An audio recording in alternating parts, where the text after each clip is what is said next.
There are nights when the Earth feels older than its own fossils, when the darkness seems to carry memories that science has not yet learned to translate.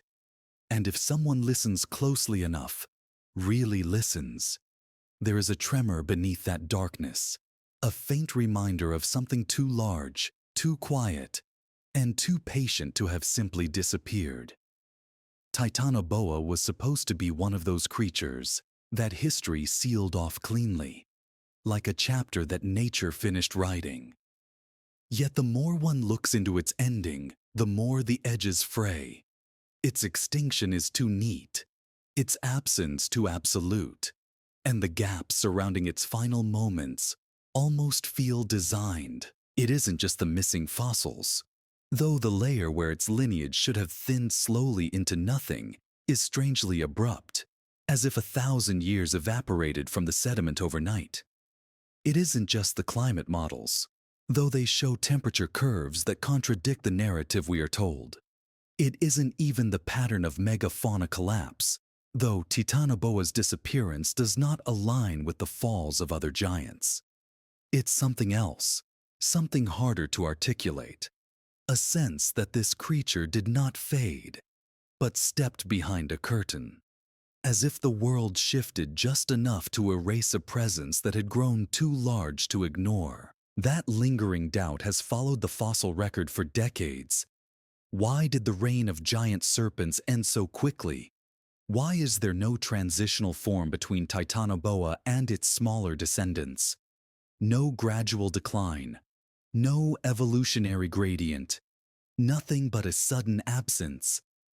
Animals do not shrink overnight. Ecosystems do not collapse in silence. Evolution never erases without leaving fingerprints, unless the fingerprint itself has been wiped away. Some paleontologists quietly admitted that the timeline feels compressed.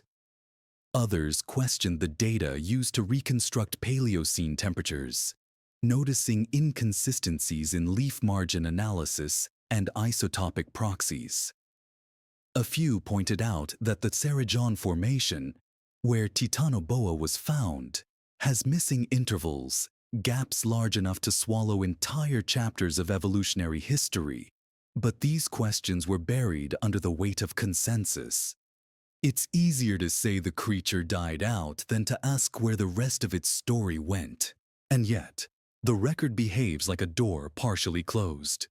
The kind that doesn't lock, but discourages anyone from pushing harder. Because if Titanoboa never truly stopped evolving, if it simply continued downward into the places we do not map, and into temperatures we do not model, then its disappearance isn't an ending. It's a withdrawal. And withdrawals are rarely random. Something must have pushed it, or pulled it, or required it to move where human eyes could not follow. There were early warnings. The first researchers who studied the Cerrejón fossils noticed something unsettling. The skeletal fragments were not of a species in decline. Titanoboa was thriving. The swamp ecosystem was lush, oxygen-rich, and warm. Nothing suggests scarcity. Nothing suggests competitive pressure. Nothing suggests the slow attrition that normally accompanies the end of a lineage. It was a ruler unchallenged.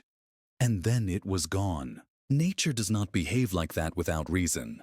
Perhaps it was the climate. But geological studies note that global temperatures after the Paleocene became warm again in several intervals, warm enough that gigantism could have returned. Yet no serpent ever reached Titanoboa's scale again. Why? What environmental pressure selectively removed only this pathway? Why was enormous size forbidden after it had proven successful for millions of years? Perhaps it was human myth, echoing something older.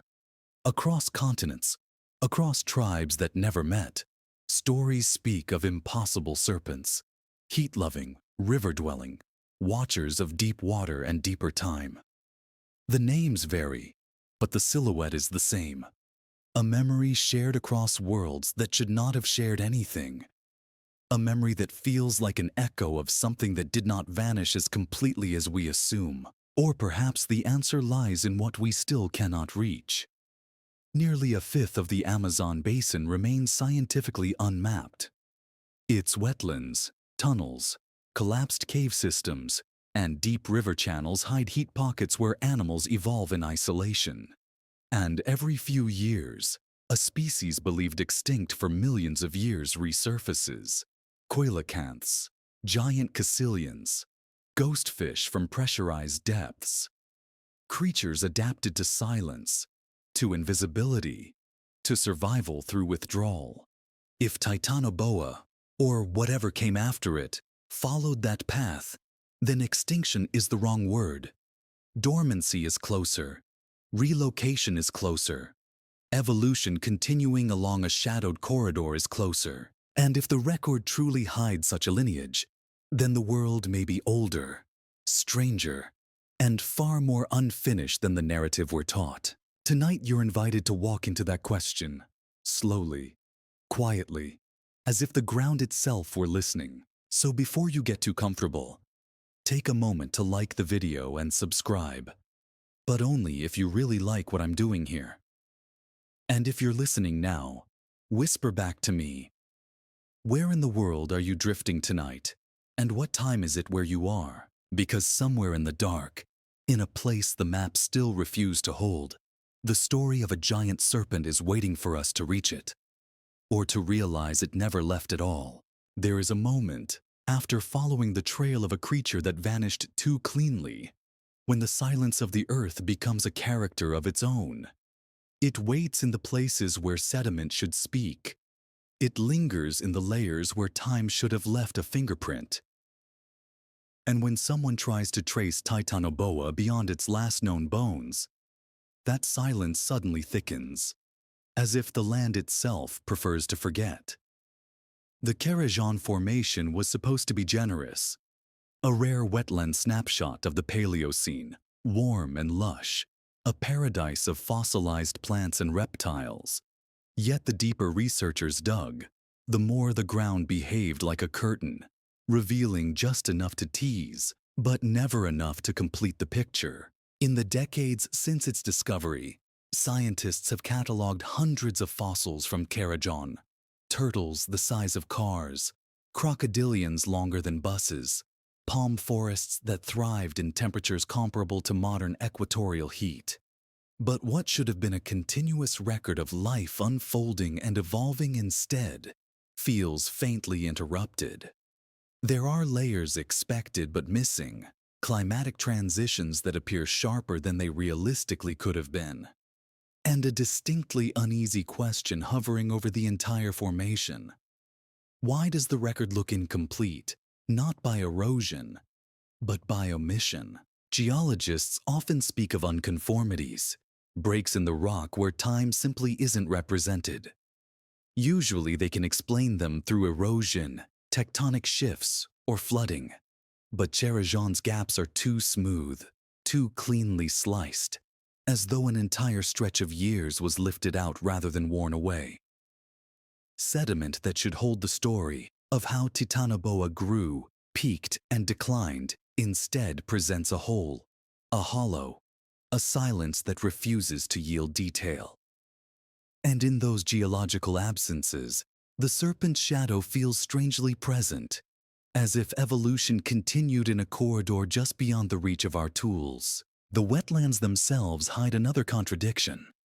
The fossils preserved in Cerrejón represent an environment stable enough to support enormous reptiles. Yet stable environments rarely collapse abruptly. They fray, thin, shift, leaving behind clues of stress and scarcity. But nothing in the formation suggests such stress.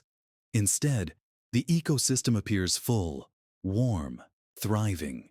And then, without a gentle transition, the giant serpent's lineage simply ends. For decades, paleontologists blamed temperature decline, but recent studies using leaf physiognomy and isotopic analysis challenged the old assumptions. Some models now suggest the region remained hot enough, humid enough, and biologically rich enough to sustain reptilian gigantism far longer than previously accepted. If the climate was not the culprit, then something else must have altered the evolutionary trajectory. But natural forces rarely act without residue. They leave scars. They leave markers. They leave the shape of their violence imprinted in stone. And yet, after Titanoboa's final layer, the world continues as if nothing monumental occurred. It is a disappearance without trauma, an evolutionary fade-out that contradicts the patterns observed across millions of years of biodiversity. Extinction is usually chaotic. This one feels curated. Researchers who spent years excavating Cerrejón reported a different kind of inconsistency as well. The distribution of fossils. Titanoboa bones tend to appear in clusters, almost as though groups of individuals died simultaneously. But mass deaths typically correspond to catastrophic events, and no volcanic ash, flood debris, or chemical signatures accompany these clusters. It is as if the creatures died together without any environmental trigger. Some scientists propose drought cycles. Others suggested toxic algae blooms. But none of those explanations align neatly with the absence of corresponding sediment. The environment records everything, unless something resets it. This raises uncomfortable questions about what the fossil record does not show. In science, absence is not evidence.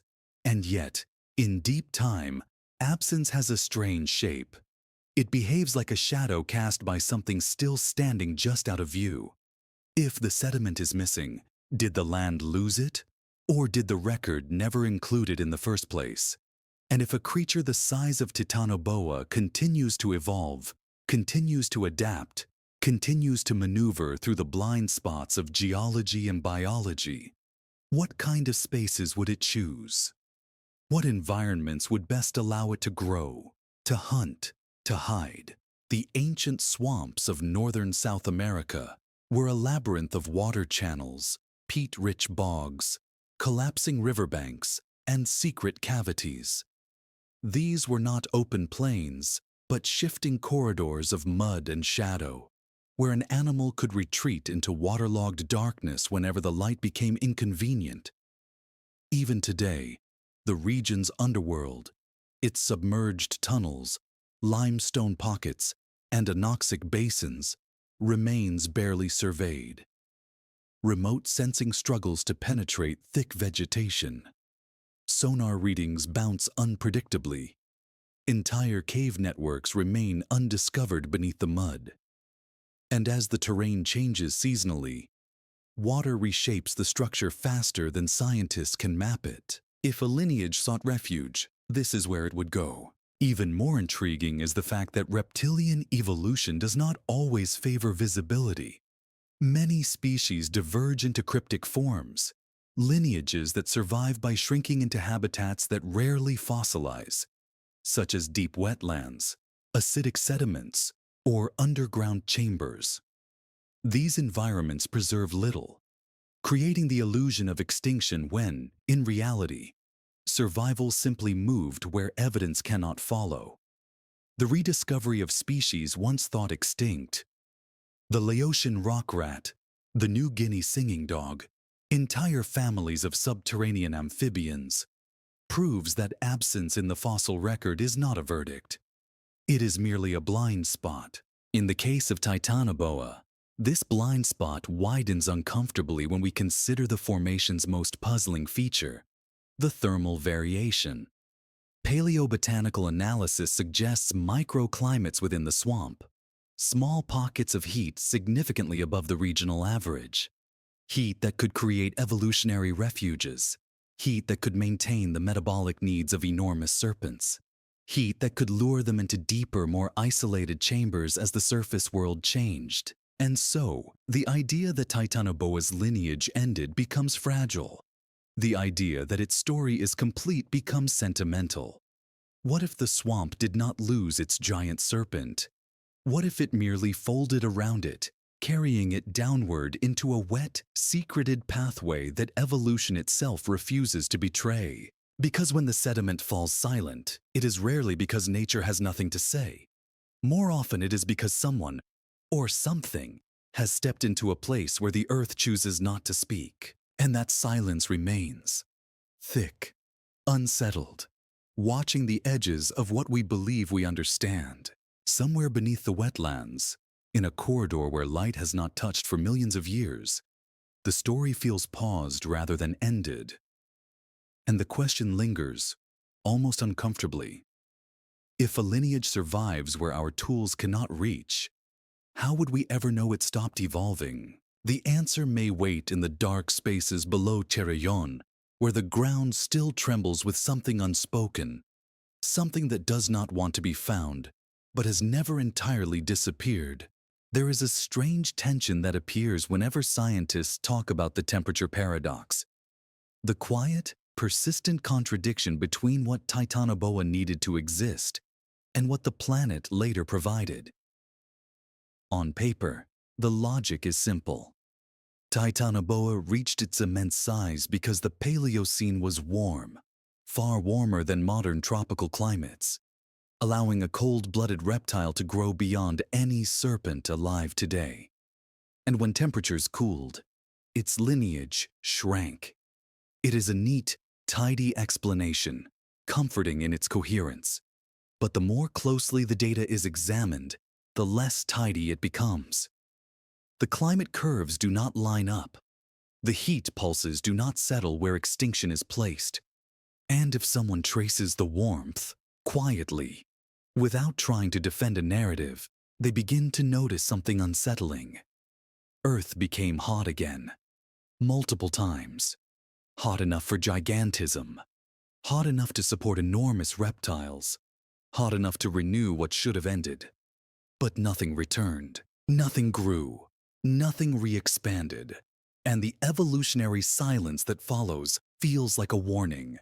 The Paleocene-Eocene thermal maximum, for instance, a sudden spike in global temperatures around 56 million years ago, should have been the perfect stage for large reptiles to rise again. The planet warmed by at least 5.8 degree coups, possibly more. Dense forests spread across latitudes that are cold today. Mammals diversified but had not yet dominated every niche. Everything in the environment suggests opportunity, yet not a single serpent came close to Titanoboa's size. The fossil record from that epoch shows crocodilians thriving, turtles expanding, lizards branching into new forms. But serpents, they remain strangely modest, as if something had clipped their evolutionary pathway, sealing off a possibility that had once seemed inevitable. Scientists offered explanations over the years: competition, dietary shifts, ecological crowding. But none of these fully account for the sudden ceiling placed upon snake evolution. Why would one lineage reach such colossal heights, only for the same conditions millions of years later to produce nothing remotely similar? Evolution favors success. It repeats strategies that work. And Titanoboa worked extraordinarily well. So why did gigantism stop, not gradually, but sharply? Like a door closing, some herpetologists propose body size constraints, suggesting that serpents hit a physiological boundary. But this contradicts the very evidence they rely on: Titanoboa itself. If the boundary existed, the creature would not have reached 15 meters or more. Others suggest prey scarcity, yet Cerrejón fossils reveal abundant food. Large fish, crocodilians, turtles, all plentiful in the swamps. And later epochs, particularly the Eocene and Miocene, also supported abundant prey populations, enough to sustain large predators. The excuses pile like sediment themselves, insufficient and uncomfortable.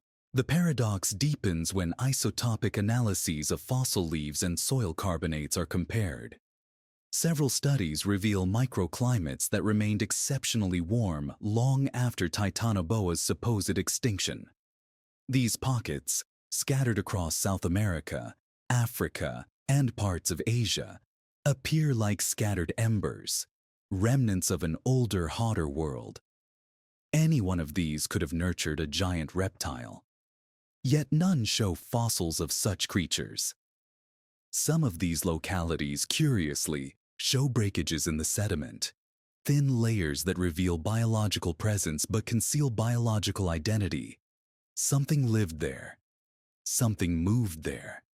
But the Earth refuses to say what. And then there are the thermal windows, brief but intense warming intervals in the millions of years that followed the Paleocene. Climate reconstructions from ocean core samples show temperature surges that lasted tens of thousands of years, long for evolutionary change, short for fossil visibility. These windows should have sparked gigantism again. But nothing happened. No serpent line expanded. No new apex reptile rose. The evolutionary pattern is not one of natural extinction. It behaves more like suppression. What could suppress a lineage so deeply? A predator? Unlikely. A disease? Possible, but improbable on a continental scale. A genetic bottleneck? Perhaps. Yet that does not explain the silence in the geological record. The absence not just of fossils, but of transitional forms. Extinction leaves debris. This silence feels more like erasure. The absence of large snakes becomes even more troubling when one considers the megafauna that continued to thrive elsewhere. Giant birds evolved. Massive mammals evolved. Enormous crocodilians persisted. Ecosystems still rewarded size in many regions of the world. Yet in one group only, the serpents, gigantism shut down entirely. Evolution rarely discriminates so precisely. Unless the pathway was not removed, but redirected. There are serpents today that defy scientific expectations. The reticulated python, the anaconda, both capable of reaching lengths far beyond what ecologists once thought feasible.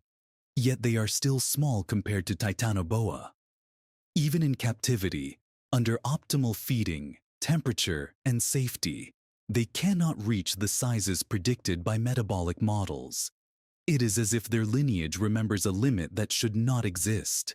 Cold-blooded gigantism depends on stable warmth. And the Earth has offered warmth again and again. Yet serpents have refused the invitation, unless that invitation has already been accepted, just not where we can see it. Some researchers have suggested that serpents may have evolved into environments that do not fossilize well. Environments where temperature stability and protection from predators create ideal evolutionary conditions. Deep marshes, subterranean heat pockets, flooded cave systems, thermal springs beneath riverbeds. These habitats trap almost no fossils. Many leave no trace at all. If serpents followed the heat downward instead of outward, they could have expanded in size without leaving a single bone in the open record. Then there are the oxygen anomalies.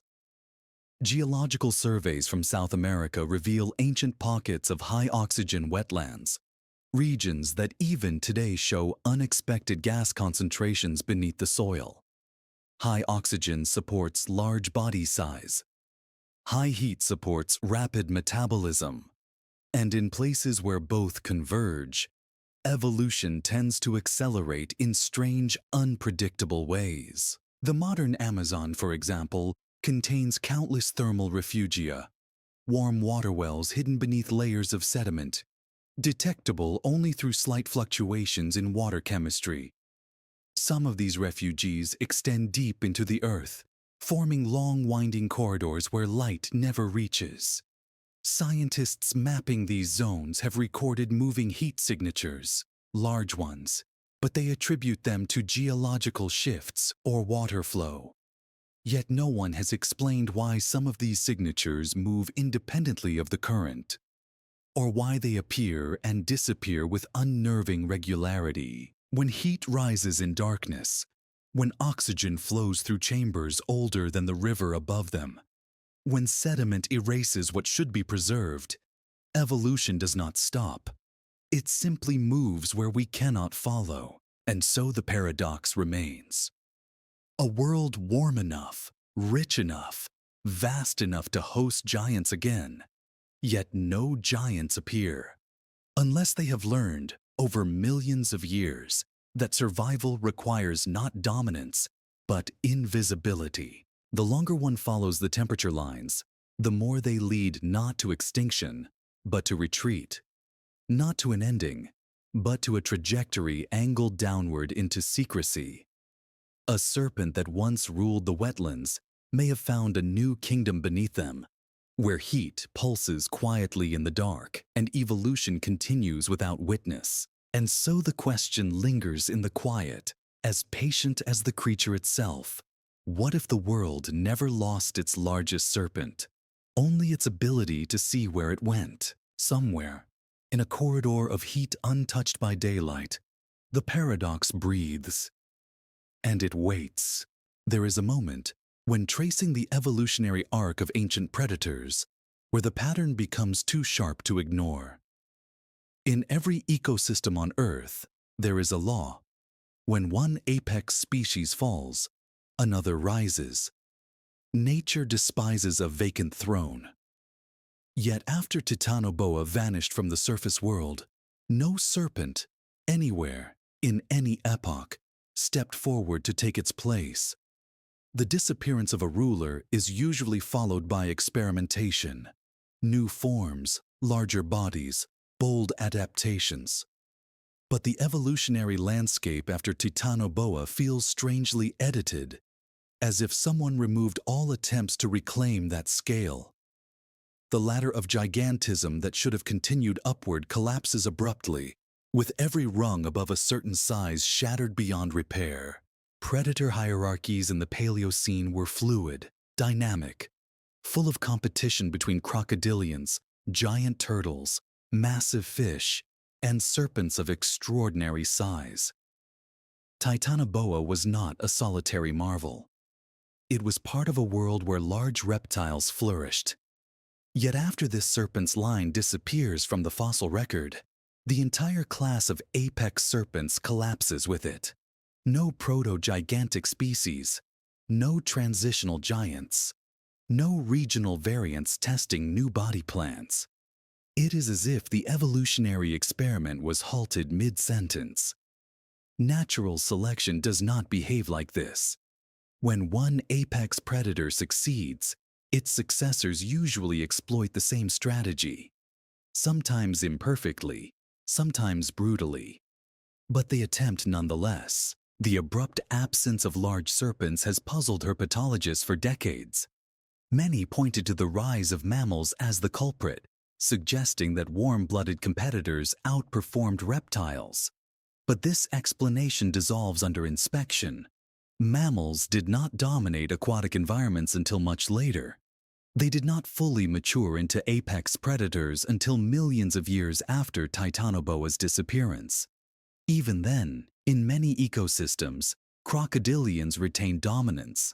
So why would snakes, a lineage abundant, adaptable, and extraordinarily successful, give up the evolutionary contest entirely? Some proposed biomechanical limits, that serpents could not grow larger without compromising mobility or thermoregulation. But Titanoboa already demonstrated these concerns to be unfounded.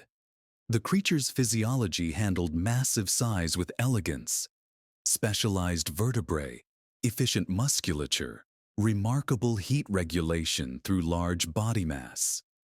If nature once solved the problem, why would it refuse to solve it again? The real puzzle lies in the timeline. After Titanoboa, large crocodilians such as Purosaurus flourished in the Miocene, reaching lengths of 12 meters or more. Giant turtles still roamed parts of South America. Even birds experienced brief periods of gigantism. The world allowed size. It rewarded it. Yet the serpent lineage alone shrank into ecological mediocrity. Something specific closed that door. Not a global shift, not a climatic collapse, but a targeted constraint.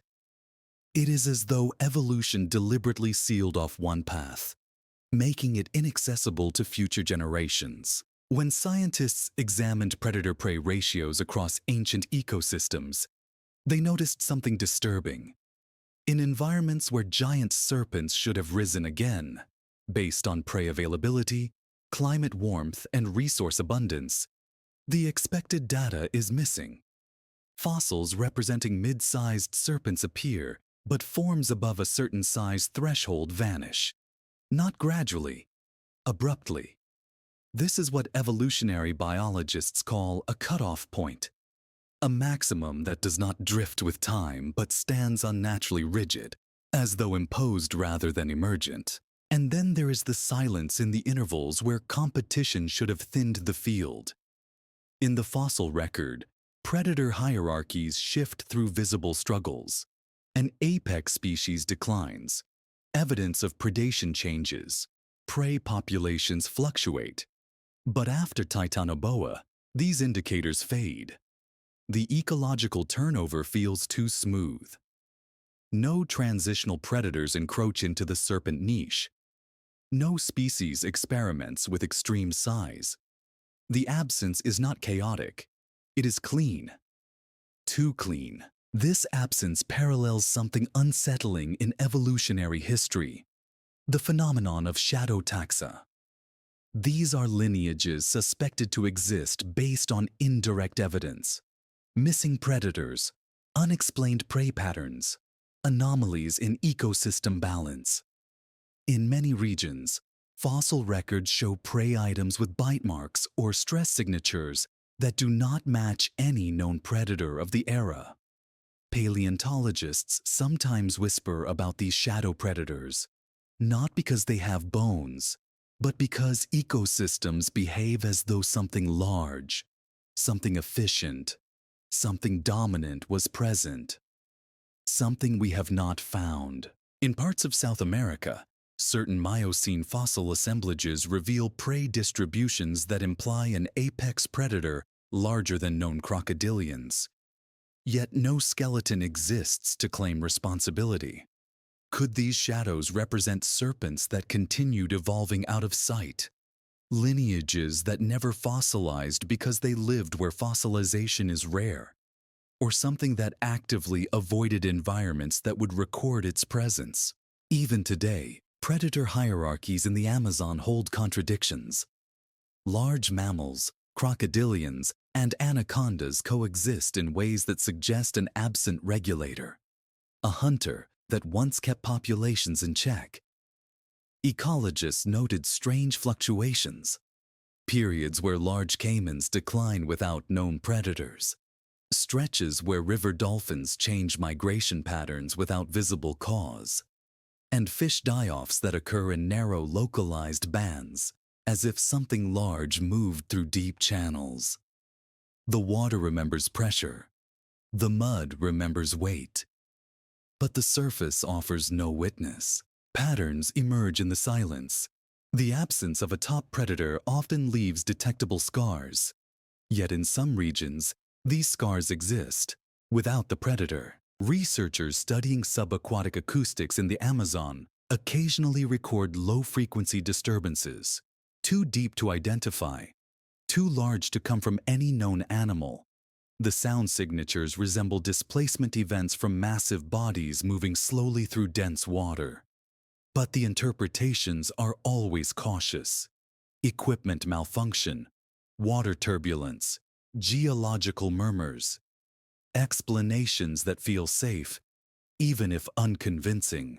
If a serpent lineage survived, evolving downward into caverns, sinkholes, flooded cave systems, perhaps it learned something no surface predator ever needed to know. That visibility is extinction.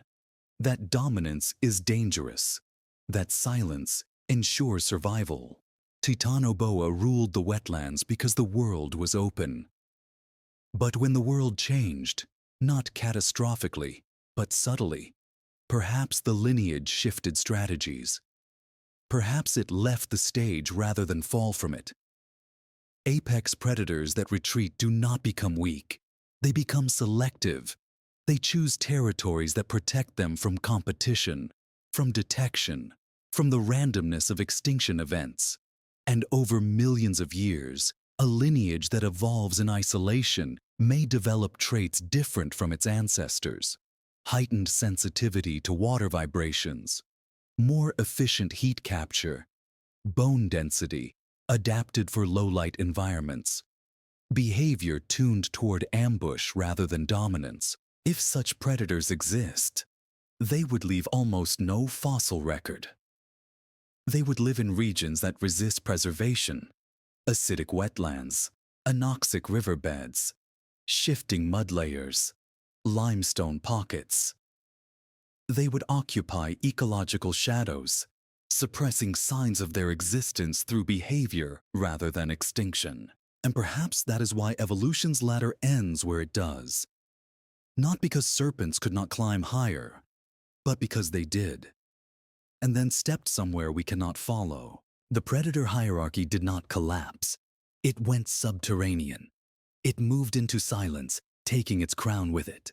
And now, when the rivers tremble for reasons no one can name, or when prey vanishes in patterns too focused to be random, the ancient blueprint stirs. Something adapted to quiet. Something shaped by darkness rather than by sunlight. Something evolution did not stop, only concealed. The throne may not be empty.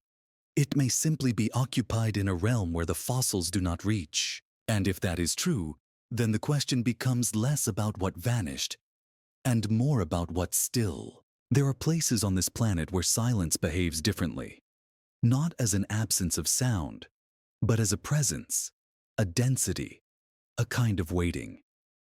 The Amazon basin is one of those places. It swallows noise, reroutes echoes, folds light into its own green darkness.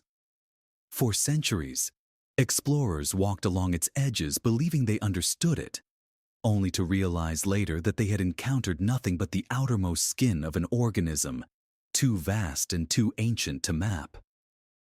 And if a lineage like Titanoboa survived the collapse of the Paleocene surface world, this is where it would have gone: into the blind, breathing labyrinth of a basin that has swallowed entire histories without leaving a trace. The modern Amazon is not a forest so much as a multi-layered empire of water. Beneath the surface rivers are hidden rivers, and beneath those, still deeper networks of channels that have never seen daylight. Hydrologists discovered only recently that the basin contains not just streams and tributaries, but entire subterranean aquifers stretching hundreds of kilometers. Some flow slowly, others churn with pressure and heat. Some widen into chambers large enough to fit small cities beneath the mud.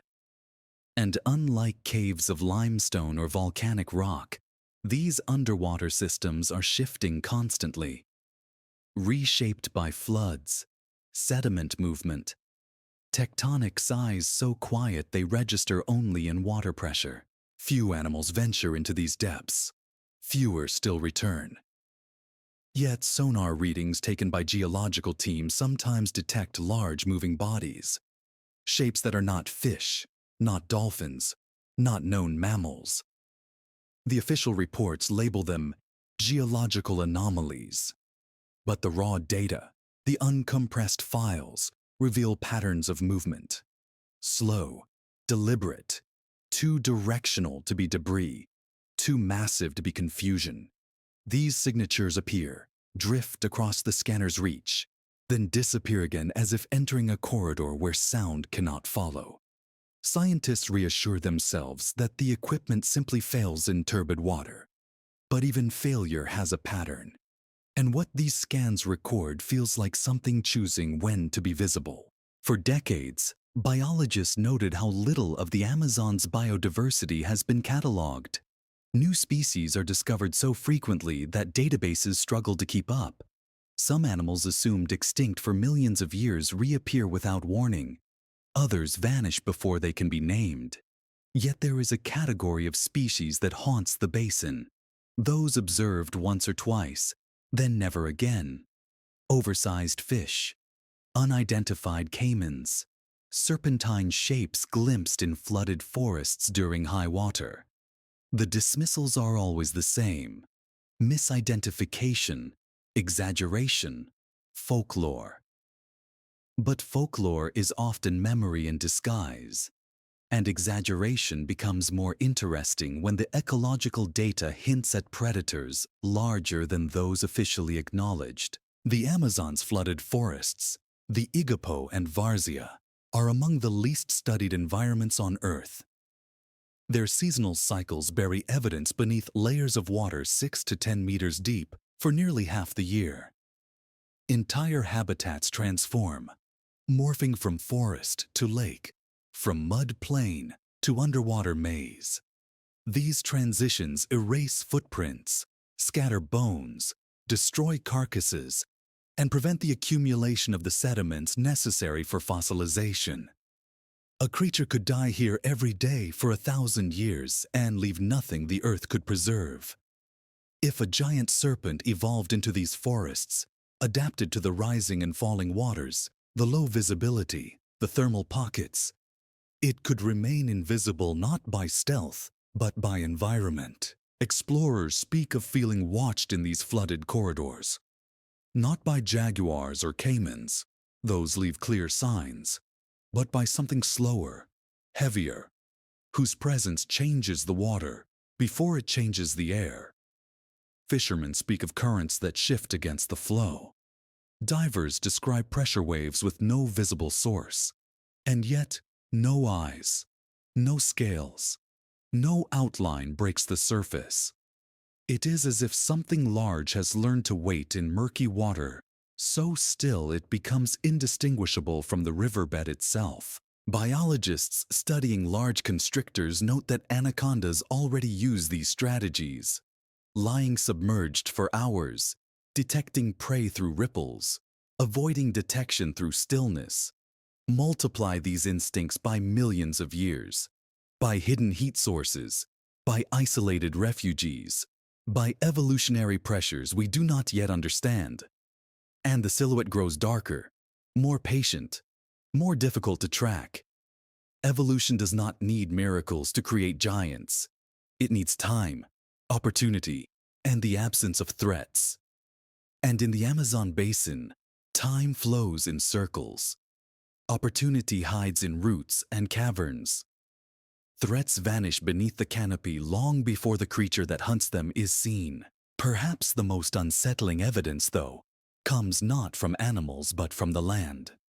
Satellite imagery of the basin has repeatedly shown odd thermal signatures beneath the forest floor. Heat anomalies with no volcanic origin. They appear in narrow meandering lines, sometimes branching like roots, sometimes forming loops. Geologists attribute them to groundwater movement or decomposing vegetation. But some of these heat trails move over weeks and months. Sediment does not migrate in coordinated pathways. Roots do not generate locomotive patterns.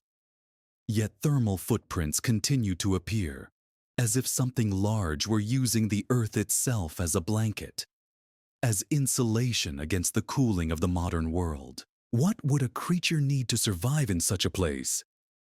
Not speed, not sunlight, not visibility. It would need patience, thick musculature to store heat, sensitive organs to detect movement, bone density adapted to pressure. Perhaps a preference for oxygen-poor environments, where few predators dare to enter. These traits are not fiction. They are common in the world's most ancient lineages.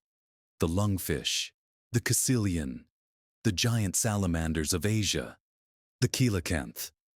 All of them survive by moving into environments that fossilize poorly, environments where evolutionary history becomes a whisper rather than a record. And when one overlays maps of Amazonian legends onto geological maps, something strange emerges. Every region with recurring stories of immense serpents, not symbolic ones, but physical ones, aligns with areas of deep sub-river channels or thermal refugia. The indigenous names vary. Sucuriju gigante, Minhocão, Boyuna.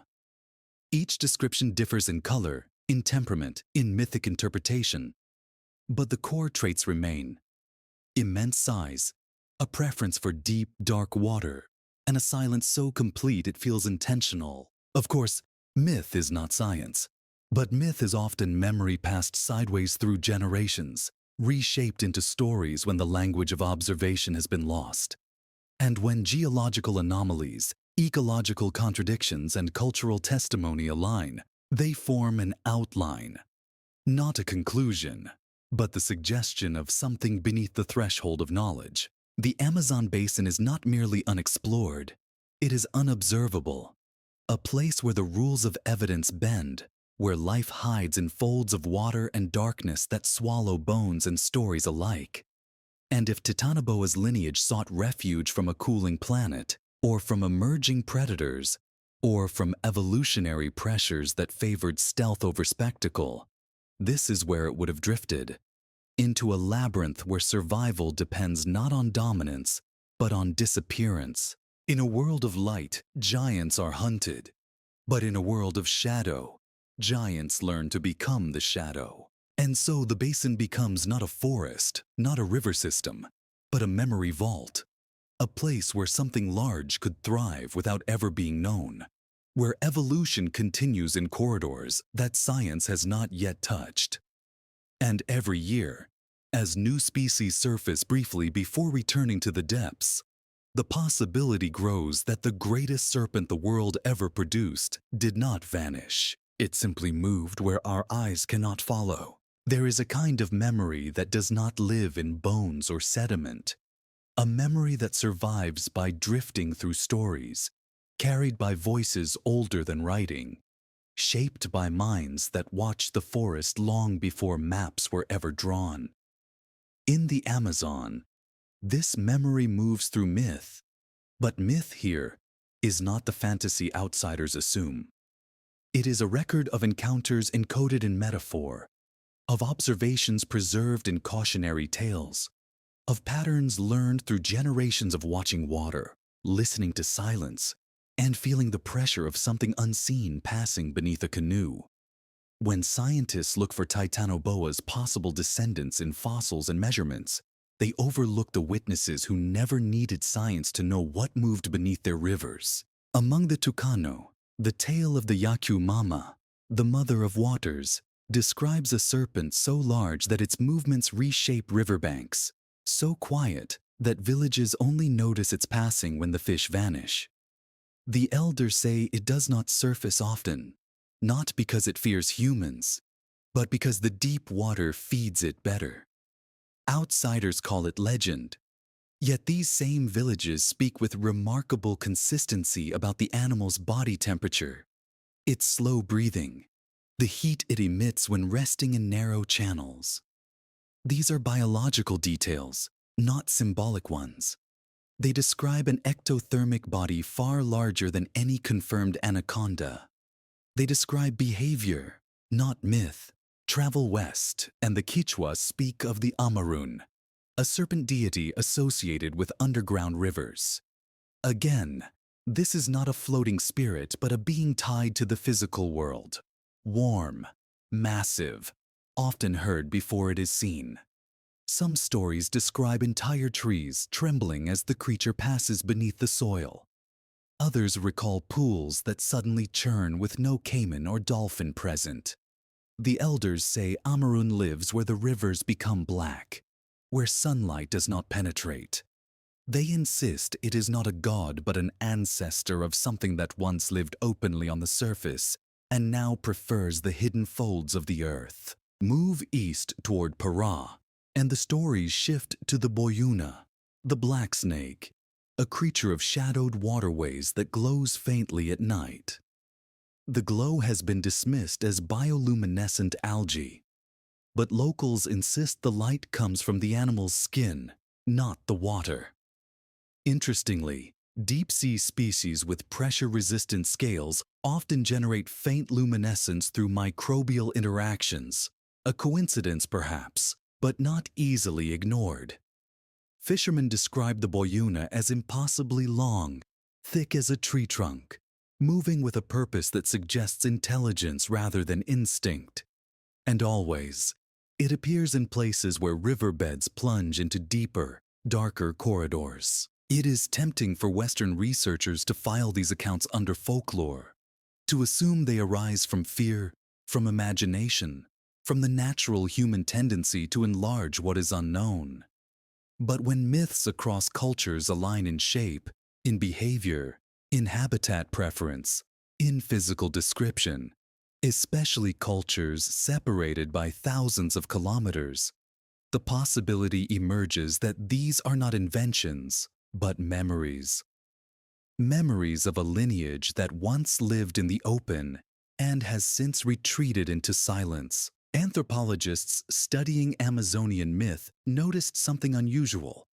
Many serpent legends reference heat, not metaphorical heat, literal warmth emanating from the creature's body, from the water around it, from the places where it rests. Why would so many unrelated tribes describe a snake that radiates heat? Why would they specify temperature at all? These details echo Titanoboa's known biology, a creature requiring high environmental warmth, possibly even generating microclimates in trapped water. Myths may not be scientific texts, but they are observational. They preserve what mattered. Even outside South America, serpent lore takes on an uncanny biological coherence. In West Africa, the Dahomey speak of Idogon, a serpent that lives beneath the rivers and surfaces only when disturbed by human activity. In the ancient Near East, the figure of Tiamat, often depicted not as a dragon but as a vast water-dwelling serpent, reflects something deep, ancient, tied to primordial waters. Across Oceania, the rainbow serpent occupies the same liminal domain: deep pools, hidden caverns, subterranean waterways. These stories span continents, millennia, belief systems. Yet the creature they describe is always the same: immense, aquatic, silent, watching. When myth converges across cultures that had no contact, scientists often search for psychological universals: fear of snakes, fear of deep water, fear of the unknown. But psychological fear does not explain the physiological details. It does not explain why some legends cite prey disappearance patterns identical to modern ecological anomalies. It does not explain why heat signatures, deep channels, and unseen movement appear again and again in stories that should have had no influence on one another. What if human memory, in its earliest form, carried the echo of colossal serpents that once hunted openly across the world? And what if those creatures continued evolving as humans spread, shrinking from daylight into realms where our ancestors rarely ventured? There is a reason ancient stories described serpents as guardians of boundaries between life and death, land and water, surface and underworld. These boundaries were not symbolic. They were geographical. They were ecological. People told these stories because they lived at the edge of habitats where something large moved, something that chose its appearances carefully. And perhaps the most haunting element of all is that many serpent myths include a warning. The creature does not attack unless provoked. It avoids open confrontation. It watches more than it hunts. This aligns disturbingly with what evolutionary biologists know about ambush predators. A lineage that evolved into deeper water would prioritize energy conservation, stealth, minimal movement. It would thrive not by dominance, but by invisibility. And humans would encounter it only rarely. Brief glimpses, pressure waves, unexplained disturbances. Just enough to seed a story. Never enough to leave bones. Even colonial records, centuries later, mirror indigenous memory.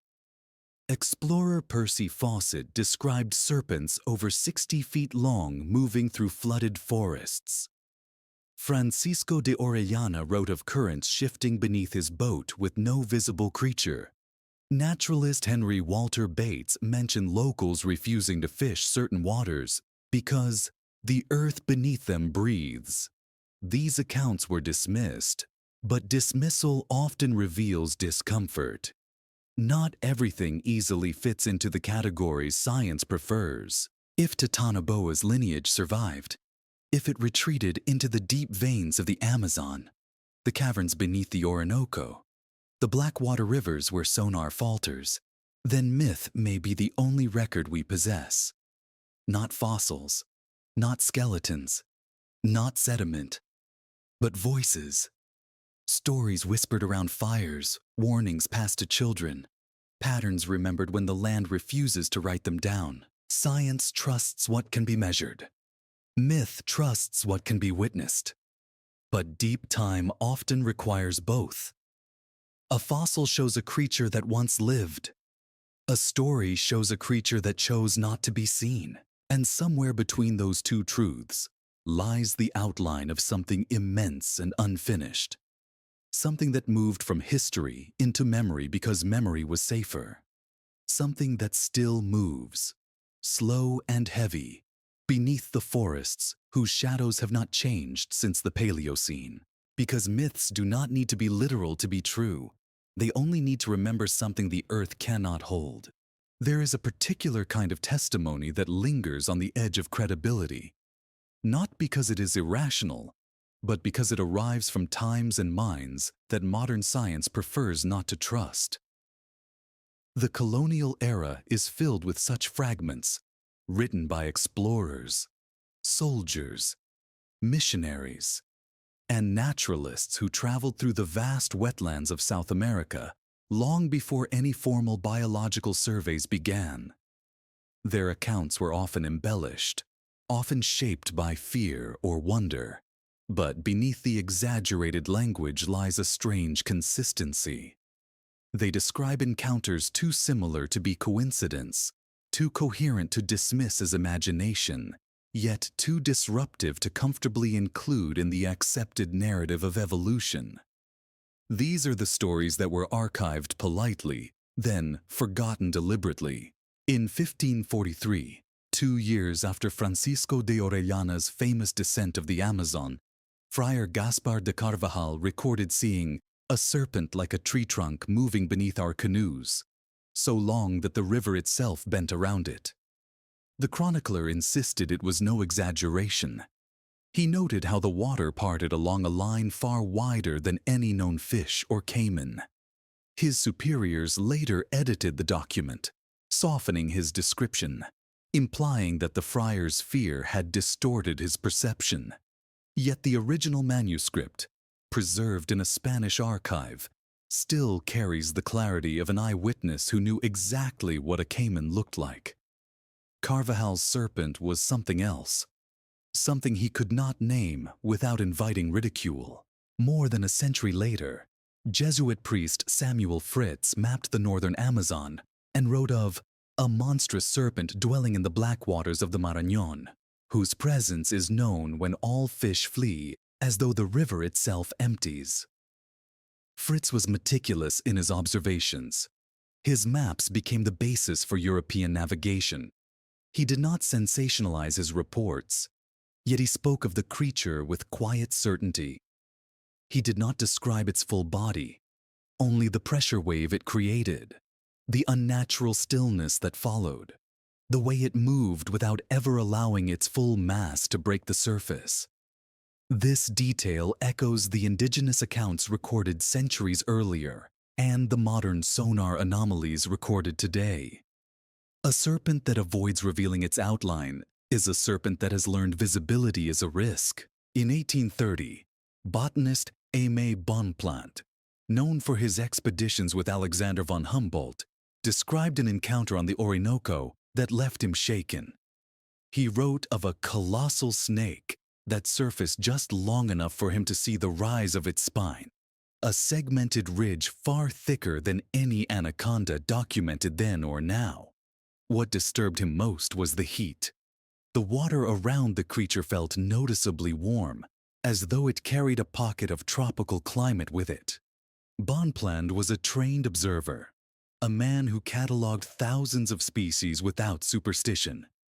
Yet his report was quietly excised from several publications, deemed too sensational for scholarly audiences. Others followed.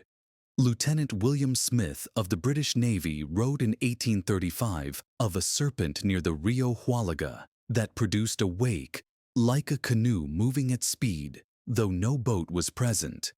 In 1907, explorer Marshall Butters recorded an impossibly thick serpent in the Putumayo that slid beneath his raft for several minutes, long enough that he estimated a length exceeding 50 feet. What is striking is that none of these men collaborated. They came from different countries, different languages, different missions, yet they described the same thing. A massive, silent creature that moved not like a snake hunting on the surface, but like something adapted to the depths, emerging rarely, reluctantly, only when disturbed. If these were isolated accounts, they could be dismissed. But instead they form a pattern, a continuous whisper threading through centuries of exploration. Each voice describing a serpent that should not exist, yet somehow persists in memory and observation alike. The consistency is what unsettles historians. When unrelated witnesses, separated by generations, repeat the same details, size, heat, silence, reluctance to surface, the phenomenon moves from the realm of imagination into something closer to suppressed natural history. The suppression itself is instructive.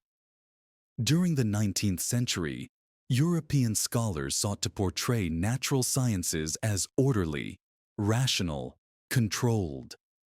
Anything that threatened the stability of that worldview, creatures too large, too strange, too resistant to classification, risked destabilizing the narrative. Reports of giant serpents were quietly minimized, often attributed to native superstition or optical distortion. Yet these same scholars accepted accounts of newly discovered tapirs, macaws, caimans, and jaguars from the same regions with no skepticism. The selective doubt reveals more about the editors than the witnesses. Some truths simply felt too large to accommodate. Even more telling are the testimonies that never made it to print. Archives in Quito and Manaus hold private letters from missionaries describing riverbanks trembling under the mass of something moving beneath the mud. In one letter from 1671, a Jesuit writes of hearing a breath like bellows rising from beneath the earth after a rainstorm triggered flooding. In another, a soldier records finding a trail where all vegetation was flattened in a serpentine line 2 meters wide, wider than any known snake's body. These were not intended for publication. They were personal confessions made by men who would gain nothing from exaggeration. Of course, skeptics insist that all such sightings must refer to anacondas, the largest confirmed snakes in the region. But anacondas do not generate persistent heat signatures. They do not cause kilometer-long pressure waves. They do not flatten forests in straight paths. They do not avoid surfacing for decades at a time. And they certainly do not account for sightings recorded in rivers too deep, dark, and oxygen-poor for any surface-dwelling snake to survive. Something else is implied. Something larger, adapted to depths, evolved to avoid exposure, preserved in the same places where fossilization rarely occurs. The more these colonial-era fragments accumulate, the more they resemble echoes of a biological lineage that refused extinction and chose invisibility instead. Not a creature that disappeared, but a creature that learned to retreat.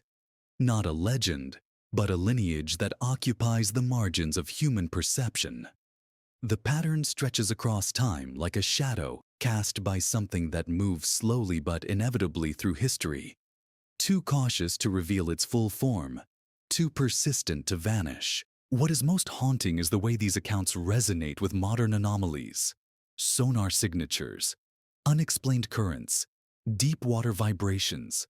The past speaks the same language as the present, the same silence, the same avoidance, the same suggestion of mass moving where no species should.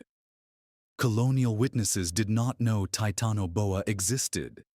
They had no fossil record, No evolutionary timeline, no theoretical framework. They only had eyes, rivers, and the sudden, unmistakable impression that something enormous occupied the waters beneath them. Perhaps the serpent was never gone. Perhaps it simply withdrew into a world that punishes visibility. And perhaps the old explorers, with their crude maps and flickering lanterns, glimpsed the shadow of a creature that has spent millions of years surviving by remaining unseen. Not extinct, not imaginary, just hidden, in the deep channels where stories last longer than bones. And when those explorers wrote their final lines, the river closed behind them, carrying its secret forward in a silence that has never fully broken. There is a point in tracing the serpent's shadow across history when one must step away from stories and fossils and confront the far stranger possibility that evolution did not stop but continued along a pathway we were never meant to see. Biologists call this kind of hidden trajectory a cryptic lineage, a branch of life that evolves away from the visible world, slipping into ecological blind spots where detection becomes nearly impossible. In the case of Titanoboa, the clues pointing towards such a shadow lineage gather quietly but insistently. They appear in the gaps of the fossil record, the contradictions in climate models, the whispers of oral tradition, and the unsettling consistency of unexplained sightings. And if one follows these clues with patience rather than certainty, an outline emerges. Evolution did not end. It simply took shelter. Cryptic evolution usually occurs when species move into environments hostile to fossilization, peat bogs, acidic swamps, subterranean caverns, anoxic water channels. Bones dissolve, carcasses disintegrate, records vanish. What remains is longevity without evidence. The coelacanth survived this way, disappearing for 66 million years before resurfacing in the 20th century as though no time had passed. So did the Laotian rock rat, thought extinct for 11 million years.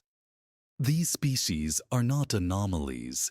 They are reminders that survival often chooses invisibility over adaptation. If Titanoboa, or its descendants, sought such a path, their evolutionary story would be far from linear. It would twist into environments we cannot excavate, hiding itself from the very methods we use to track life through time. Paleontologists admit, quietly, that the fossil record is not a complete narrative. It is a scattered archive that preserves luck more than truth. 99% of species that ever lived left no trace at all. And the animals most likely to disappear from the record are exactly the kind that would give rise to a cryptic giant. Water-dwelling, swamp-adapted, soft-bodied, pressure-tolerant. Evolution in such a hidden corridor would not simply preserve the old Titanoboa. It would shape something new, something adapted to a world of darkness, low oxygen, shifting currents, and deep thermal pockets.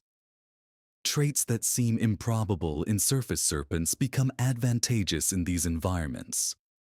Denser bones for movement in water, increased sensitivity to pressure waves, reduced need for light-dependent hunting, metabolic specialization to capture heat, not radiate it. These traits do not require fantasy. They exist in many species already. They simply need time. And the Amazon basin, with its ancient subriver system stretching back tens of millions of years, has supplied more time than almost any ecosystem on land. One of the most compelling aspects of cryptic lineages is behavioral. The gradual shift toward reduced visibility. Animals that survive extinction-level events often retreat into niches where predation is low and environmental disturbance minimal. Over generations, they avoid open spaces, surface encounters, and daytime activity. They become animals defined not by what they display, but by what they conceal. The lungfish learned to bury itself in mud. Crocodilians learn to wait motionless for hours. Salamanders learn to live entire lives without light. A giant serpent, faced with cooling temperatures and rising mammalian competition, would not evolve toward combat. It would evolve toward secrecy.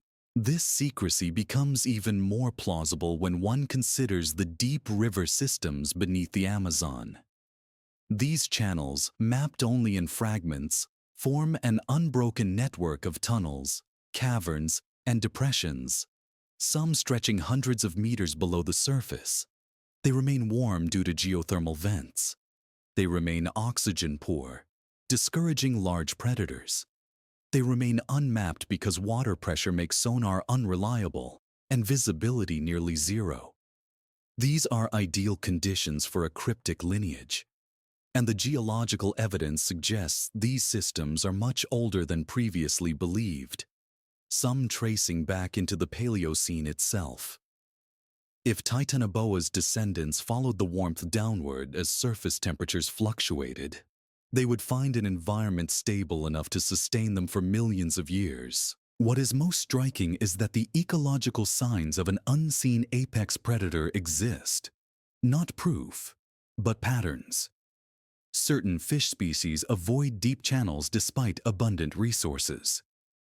Caiman populations fluctuate without clear cause. Entire schools of river dolphins abandon traditional routes for reasons biologists cannot explain.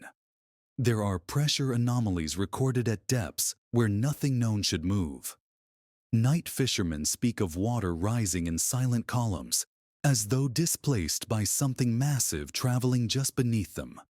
And in the flooded forests, where the boundary between land and river dissolves, hunters describe moments when the world goes still, not quietly, but deliberately, as though something is passing that does not wish to be observed. None of this is direct evidence.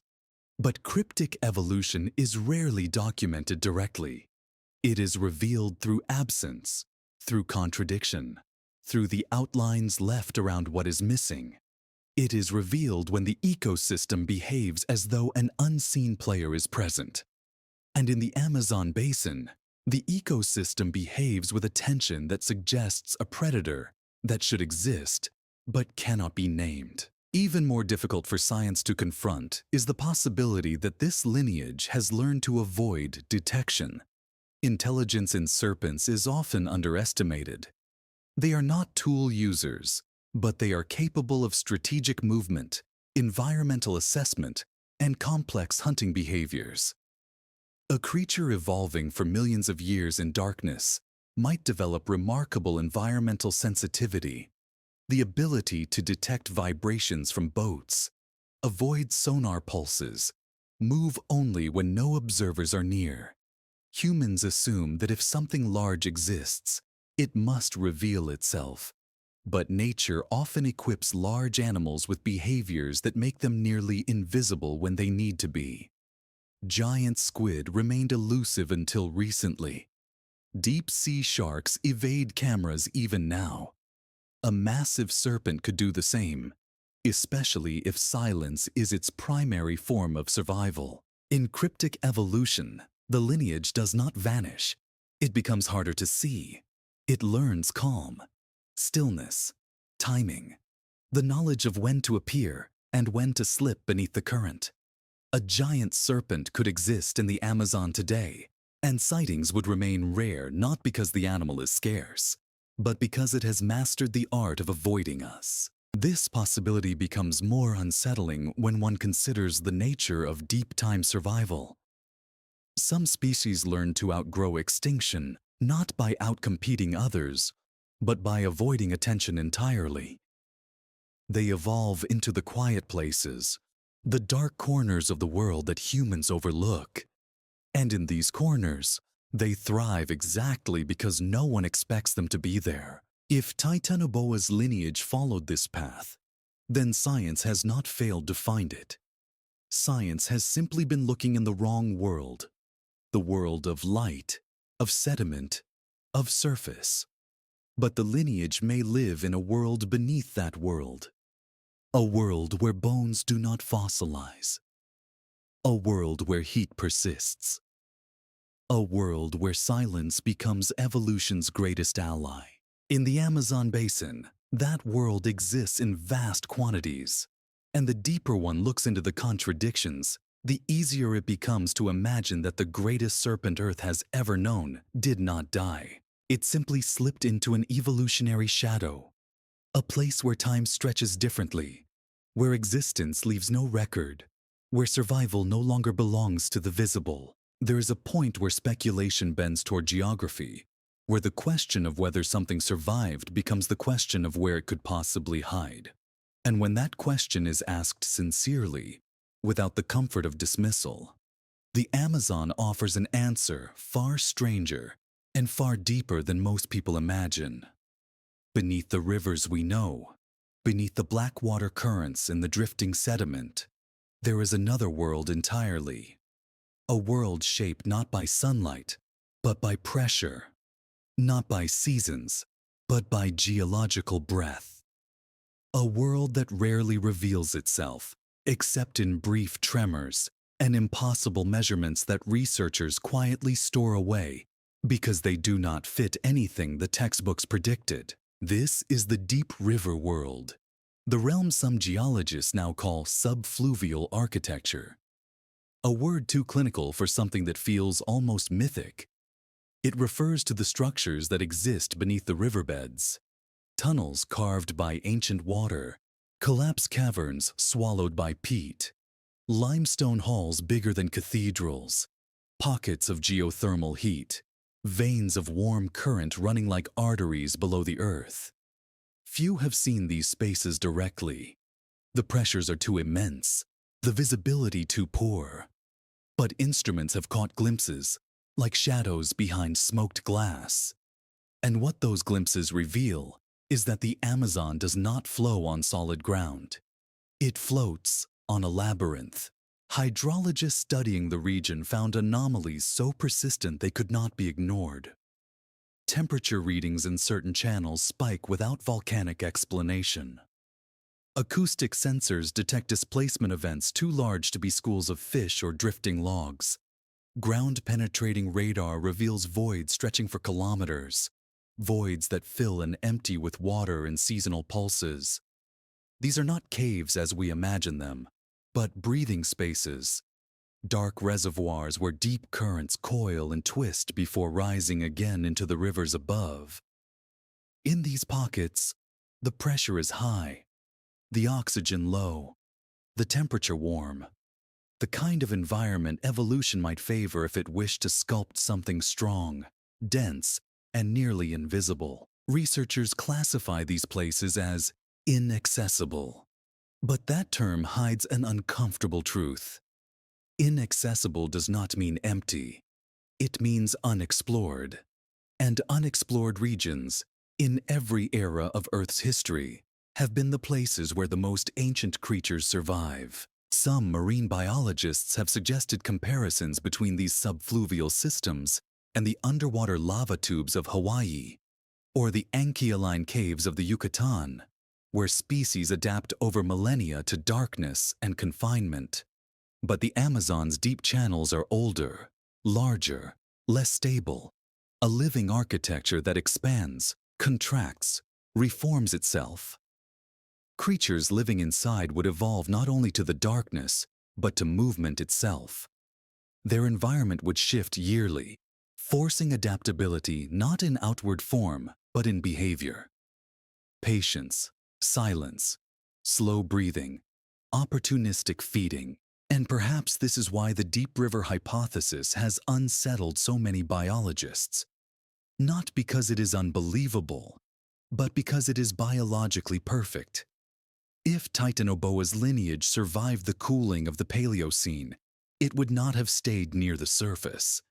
It would have followed the warmth downward, into geothermal pockets, into pressure-stabilized tunnels, into deep liquid corridors where mammalian competition could not follow. Evolution thrives when predators disappear and resources remain. And beneath the Amazon, resources remain plentiful.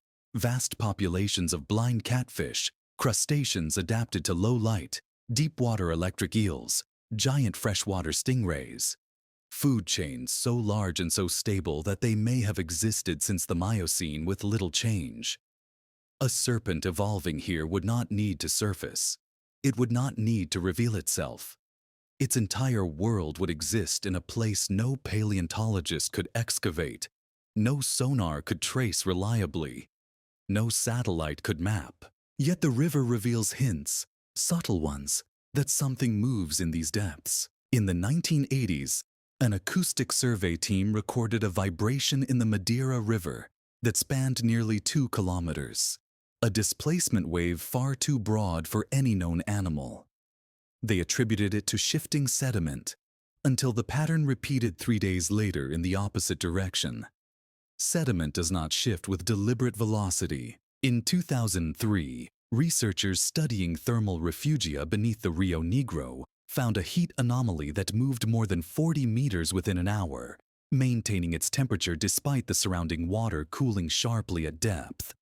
The team suggested geothermal activity, until they realized the anomaly had changed shape. In 2017, a group of divers exploring a flooded limestone cavern near Tefe reported a pressure shadow, a column of warm water rising as if something large had passed beneath them. They surfaced immediately. The official explanation listed convective uplift. But convection does not move with the weight of muscle. These clues do not form proof, but they form a shape, the ghost of a body too large and too careful to reveal itself directly. The deep river hypothesis does not claim that Titanoboa survives unchanged. Evolution does not freeze creatures in time. It shapes them to their environment, refines them, tunes them to conditions we do not witness. A serpent living in the deep river systems for millions of years would be different from its Paleocene ancestors. Denser, quieter, more pressure tolerant. Perhaps paler, perhaps darker, perhaps nearly blind, perhaps capable of sensing the faintest vibration for kilometers. Some evolutionary biologists speculate that any such creature would need enormous metabolic efficiency, the ability to store heat, slow its heart rate, and move only when necessary. A serpent living in deep channels would shed the need for surface basking. It would prioritize stillness. And stillness in deep water becomes indistinguishable from disappearance. What is more unsettling is the possibility that such a lineage has become aware, over evolutionary time, of how to avoid humans. Not in a conscious sense, but through selection. Individuals that approach surface disturbances or sunlight may have been more easily killed or stranded. Those that stayed in darkness survived. Over millions of years, behavior becomes instinct. Instinct becomes lineage. Lineage becomes invisibility. And so the deep rivers become more than waterways. They become a sanctuary, a boundary, a world where a predator can exist without ever entering the fossil record again. If Titanoboa's descendants survive, they are not monsters lurking in plain sight. They are shadows living where we have not looked long enough or deep enough. Not because they are mythical, but because they occupy a world built to erase the very evidence of their existence. The deeper we trace the channels beneath the Amazon, the more the silence feels inhabited. A silence with weight, with intention, with history.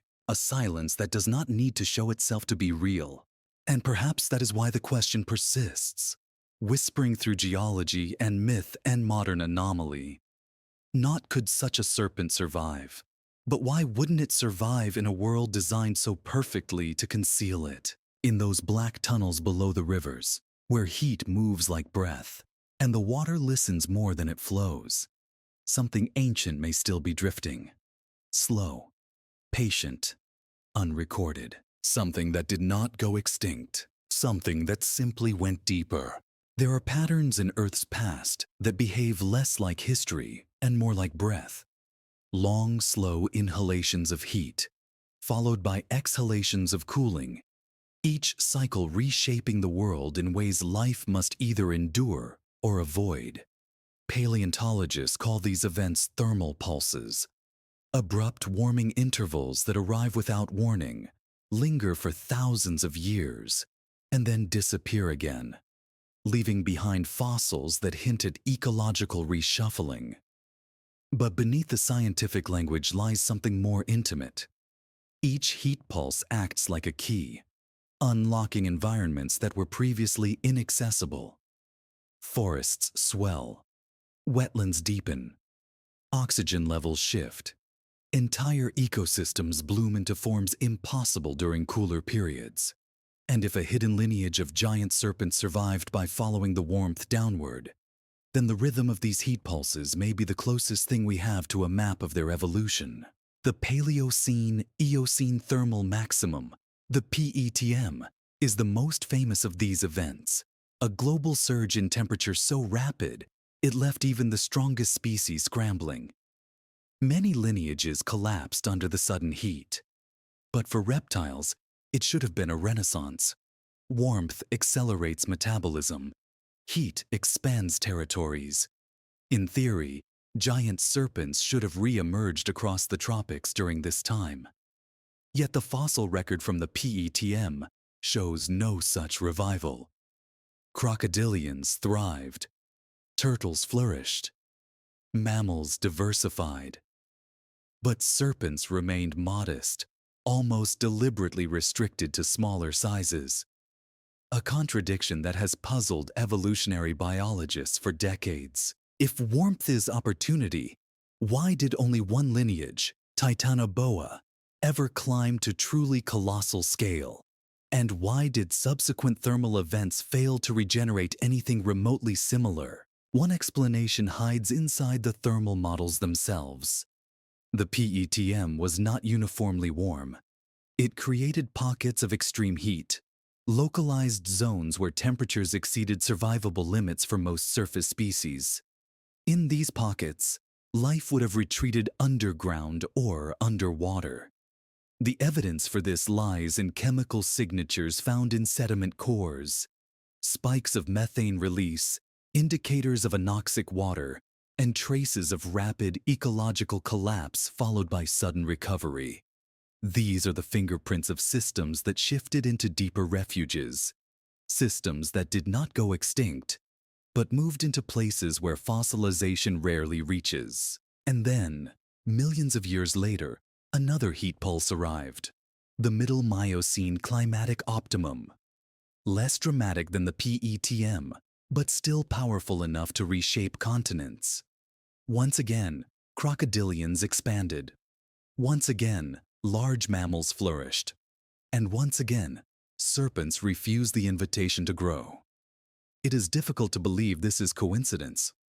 When a lineage avoids gigantism repeatedly despite ideal conditions, it suggests something stronger than climate alone is influencing its trajectory. Some biologists quietly propose that Titanoboa's descendants may have adapted so thoroughly to deep, heat-rich refuges during earlier thermal events that returning to the surface no longer offered an advantage. Surface ecosystems became unpredictable, dominated by mammals, broken by drought cycles, vulnerable to cooling periods. But the deep water world remained consistent, stable, protected, warm in ways no surface habitat could guarantee. If evolution rewarded the individuals who stayed hidden during heat spikes, then over time the most successful lineages would not be those that re-emerged, but those that retreated further. This idea becomes even more compelling when modern thermal anomalies are considered. The Amazon basin, despite its dense canopy and humid climate, contains regions with unexplained heat signatures. Warm water vents, submerged geothermal leaks, deep pockets that maintain Paleocene-like temperatures year-round. Local fishers speak of places where the river feels as warm as human skin, where steam rises on cool mornings even though no volcanic activity exists nearby. Satellite thermal imaging has recorded narrow, winding lines of heat beneath the water, lines that move over months, defying geological explanations. The official reports refer to these anomalies as subsurface thermal irregularities. But some researchers, in private conversations far from conference halls, admit that the movement resembles something biological, not volcanic, not tectonic, but something alive, carrying heat as it drifts. If a serpent lineage survived in deep channels during the PETM, then these warmth pockets may be remnants of that ancient refuge. And if the lineage continued evolving through subsequent heat pulses, then modern warming may be awakening behaviors unseen for millions of years. Consider what is happening now. Global temperatures rise. Extreme heat waves spread across the Amazon. River levels shift unpredictably. Flooded forests expand. Thermal refugia grow. And suddenly, reports increase. Not of visible creatures, but of disturbances. Entire stretches of river where fish vanish for days. Pressure waves felt by boat operators in regions where no large mammals swim. Occasional glimpses of dark shapes sliding beneath the surface during heat-dense nights when the air itself feels heavy. One Brazilian hydrologist, speaking anonymously, described a sonar reading captured during a 2019 drought. The riverbed showed a long, continuous shape resting in a deep channel. Too long for a stingray, too thick for a dolphin, too structured for drifting vegetation. When the team returned to scan again, the shape was gone. The sediment shifted. Officially, they reported an artifact of turbidity. Unofficially, the lead researcher admitted it felt like something asleep down there. If heat pulses influence not just evolution, but behavior, drawing hidden creatures upward or outward, then the past becomes a rehearsal for the present. Titanoboa may have grown large because heat allowed it to, but its descendants may remain hidden because heat demanded it, pushing them deeper into warm corridors where they learned avoidance over dominance. And now, as the planet warms again, those corridors change, expand, stir. Biologists studying modern anacondas note something unusual. In extreme heat, the snakes become sluggish, avoid surfacing, seek deeper water. A survival instinct. But what if, in a lineage shaped by millions of years of following warmth downward, the response is reversed? What if extreme heat above causes deep water serpents to rise slightly, not to the surface, but to shallower channels where temperature gradients stabilize? This would explain modern anomalies, not sightings, but disturbances, movement, pressure, the feeling of something large shifting in the dark. Evolution does not favor the dramatic. It favors what works. And in a world where surface conditions fluctuate violently, the ancient strategy remains the same. Stay deep. Stay quiet. Move only when the temperature demands it. The more one studies these heat pulses, ancient and modern, the more they form a pattern, a rhythm. A story of a creature that did not vanish, but followed warmth like a compass needle pointing toward survival. A story that continues even now, beneath the silence of rivers that warm in ways we cannot fully explain. And if this pattern holds, then the next question becomes quietly unsettling. As the world grows hotter, what else might rise from the deep places where it has waited for millions of years? Something shaped by warmth. Something that learned to live where fossils do not survive. Something that has never stopped evolving, only hiding. There comes a moment in every long mystery when the silence stops behaving like absence and begins to feel like resistance, as though something in the world is actively pushing back against our attempts to see it clearly.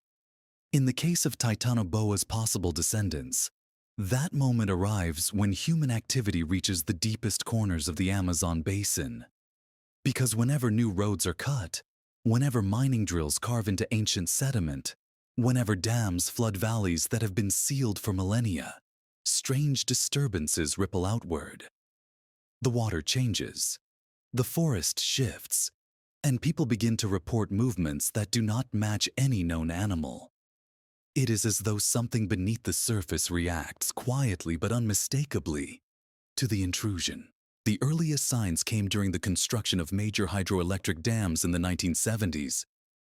Workers clearing forest along the Madeira River described nights when the water churned without wind, when the river level rose briefly and then dropped as though displaced by a passing mass. They blamed sediment flow, but sediment does not create slow, rolling movements that lift an entire shoreline. One engineer wrote in his journal, never published, that he saw a ridge moving beneath the water, too wide to be a fish, traveling against the current. The official report listed the disturbance as hydrodynamic irregularity, a phrase that has since appeared in dozens of infrastructure documents across the basin. When mining operations expanded deeper into the rainforest, similar accounts surfaced. In 2006, a team surveying an iron deposit near the Rio Hari drilled into a cavern filled with warm water, a chamber that should not have existed based on the geological maps. Just after breaking through, the drill began to vibrate violently, as though striking something mobile rather than rock. The workers shut off the equipment immediately. When they lowered cameras into the opening, visibility was zero. The water was warm, nearly hot. Something had stirred the sediment so thoroughly that the camera could capture nothing but darkness.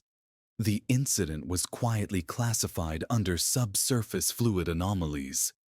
But the workers refused to return to that site. Biologists studying river dolphins have also noticed changes that align disturbingly with human interference. In areas where underwater blasting occurred, dolphins shifted their migration routes dramatically, abandoning entire stretches of river they had used for generations. Traditionally, dolphins change course when predators appear. But in these regions, no new predators were observed. Something became present, but not visibly.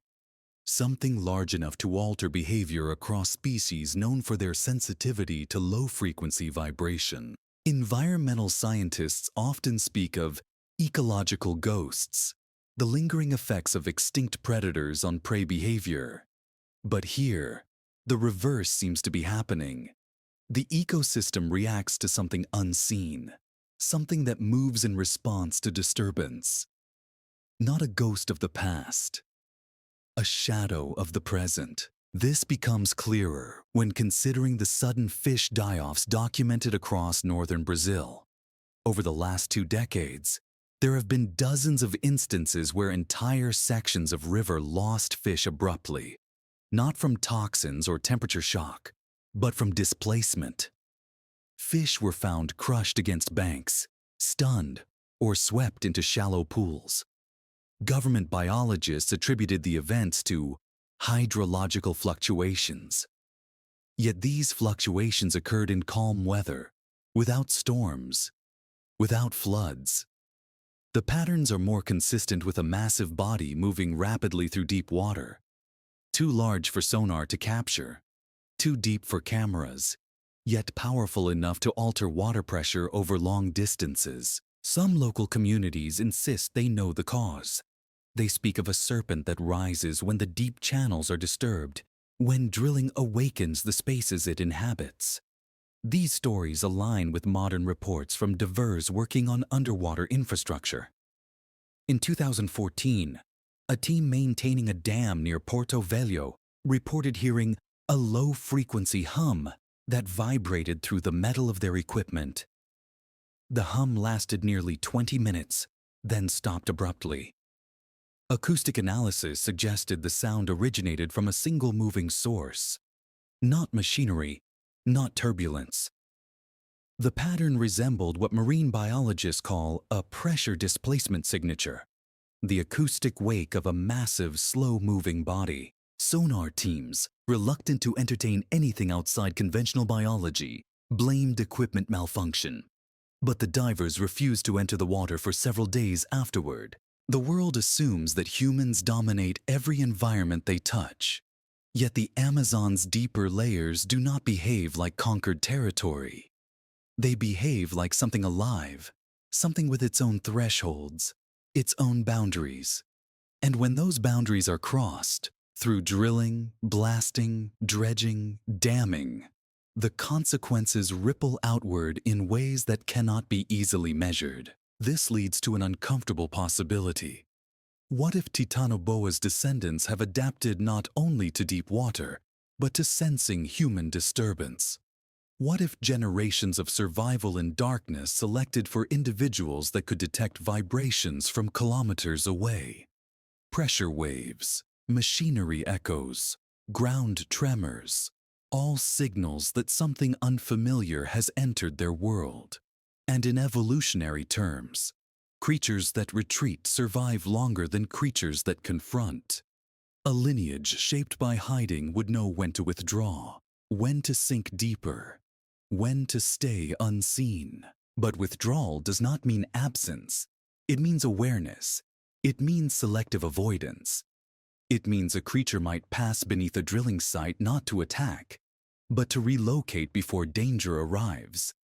And such movement, large and slow, would produce exactly the anomalies that workers report. Warm currents, rising water, unexplained shadows. The pattern grows darker when considering the Amazonia's expanding network of artificial lakes. Dams create deep reservoirs, environments that mimic ancient wetland basins warmed by geothermal seepage. In these reservoirs, temperatures stratify in layers, forming zones warm enough to resemble Paleocene microclimates. In several cases, communities living near newly formed lakes reported stories of huge shapes rising during the first years of flooding. Not surfacing, not revealing themselves, but shifting just beneath the water, as though exploring new territory. Scientists attribute these stories to caimans displaced by construction. But caimans do not produce kilometer-wide wakes. They do not alter fish migration routes across entire regions. And they do not cause pressure waves that crack wooden piers. The more one studies these disturbances, the more they resemble the behavior of a creature that has always depended on avoiding the visible world. A lineage shaped by quiet, deep time caution, responding to an era where the deep is no longer untouched. Humanity drills deeper, floods more land, redirects more water, disrupts more sediment.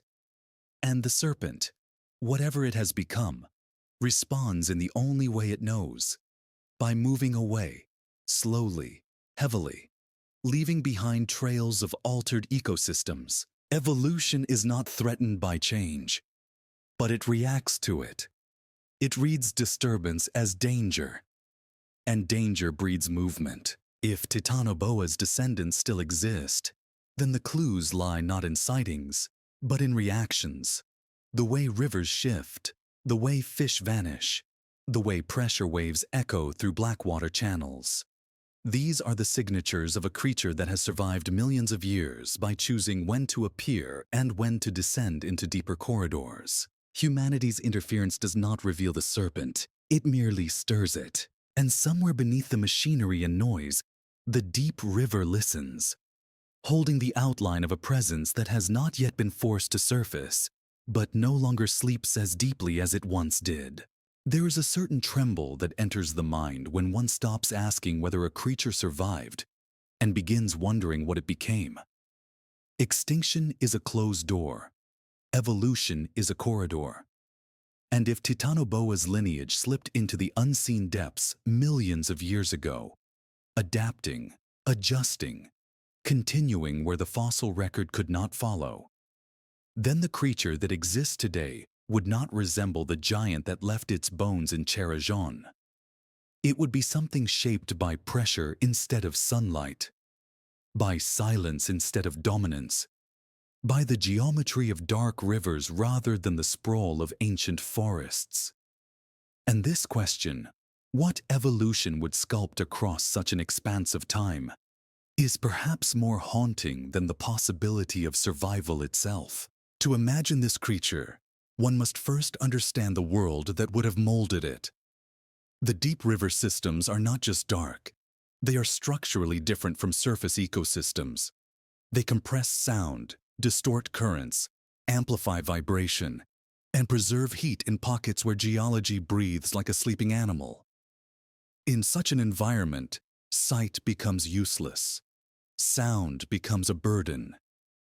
But pressure, the subtle tremor of movement across water, becomes everything. A serpent that evolved here would not rely on eyes. It would rely on sensation. Modern anacondas already possess the beginnings of this ability. Mechanoreceptors along the lower jaw that detect shifts in water pressure, allowing them to sense prey without seeing it. Extend this adaptation over millions of years, through generations that hunted blind, and the receptors would become more refined, more numerous, more distributed along the body. The creature's skin might develop a mesh of sensory nodes, something akin to the lateral line system of fish, enabling it to read its environment like a map woven from pressure and heat. In darkness, this would be evolution's masterpiece. Its bones would change too. Titanoboa's ancestors lived in warm, swampy wetlands, where buoyancy did much of the work. But a serpent living in deep channels would need ballast, dense, heavy vertebrae to counteract rising currents, to hold its mass against pressure fluctuations, to allow slow, deliberate movement without being swept away. Such bone structure already exists in deep-sea animals. Dense ribs, compact vertebrae, a skeleton built more for anchoring than for speed. A deep river serpent would be thick-bodied not out of excess but out of necessity. Each rib a weight, each vertebra a stabilizer, each coil a counterbalance against the current. Its coloration would adjust as well. Surface serpents develop patterns for camouflage, but darkness offers no palette. Instead, evolution would favor skin that reflects nothing, a matte, non-lustrous texture that absorbs even the faintest glimmer of light from tributaries above. Possibly deep green-black, possibly slate-gray, possibly translucent in places where bone lies close to the skin. Creatures of the deep often share this trait. The absence of color, the absence of reflection, the absence of shape unless one stands very close. A serpent designed by the dark would not want to be seen even by the rare eyes that entered its domain. Heat would be its most precious resource. Titanoboa required warmth to sustain its enormous metabolism, and the deep rivers contain pockets of geothermal energy, vents, fissures, seepage zones. A modern descendant might evolve the ability to trap heat, storing it in thick musculature or insulating layers beneath the skin. It might linger near warm vents, absorbing temperature gradients the way surface reptiles bask in sunlight. When it moves, the water around it would feel almost feverish, perhaps the origin of the heat anomalies recorded by hydrologists today. And then there is intelligence. Not the intelligence of primates, but the ancient cold logic of ambush predators. The ability to choose when to move, when to wait, when to disappear. Over millions of years, individuals that avoided threats would survive longer. Those sensitive to human disturbance would learn to retreat. Those reacting to vibration and sound would slip deeper. This selective pressure would sculpt not a bold hunter, but a cautious presence, a creature that prioritizes silence over spectacle. Some evolutionary models even suggest that such a lineage might develop a form of metabolic stasis, slowing its heart rate for months at a time, conserving energy in deep water pockets until prey passes nearby. This is not speculation born of imagination. It is observed in modern reptiles. Crocodilians slow their pulses to 2 beats per minute. Giant snakes can fast for a year. A serpent evolving in an environment where food appears unpredictably would not only inherit this trait, it would refine it to perfection. What then of its size? Would evolution keep the creature large or shrink it for efficiency? The answer lies in the physics of deep water. Large bodies conserve heat better. They navigate pressure more steadily. They store oxygen longer. They move with inertia that smaller animals cannot replicate. In the deep, being large is not a burden. It is a shield. And so, while the exact proportions would differ from Titanoboa, the lineage would likely remain immense. Not 15 meters of open swamp muscle, but perhaps 12 or 13 meters of dense, pressure-adapted mass. Thicker, heavier, strong enough to displace a river silently. Even its hunting strategy would change. Titanoboa crushed prey with coils, but in the deep, constriction may be less effective. A descendant might rely more on ambush from below, rising beneath prey, using weight rather than speed, dragging victims into pressure zones where struggle becomes impossible. Fishermen speak of fish vanishing from deep pools. River dolphins avoid certain trenches. These behaviors resemble avoidance of a predator that hunts from beneath, not from the side. The most unsettling adaptation, however, may be behavioral. The lineage's relationship with visibility. Animals that evolve in darkness often become exceptionally wary of light. It disorients them. It exposes them. A giant serpent adapted to deep channels might associate surface disturbances, boats, vibrations, engines, with danger, not because it recognizes humans, but because evolution selected for individuals that retreated whenever unnatural noise or light entered their world. This could explain why sightings are rare, why disturbances are common, and why the creature, if it exists, never reveals more than a shadow. It is not hiding from us. It is avoiding a type of environment its ancestors learned to fear. And perhaps that is the most profound consequence of this evolutionary pathway.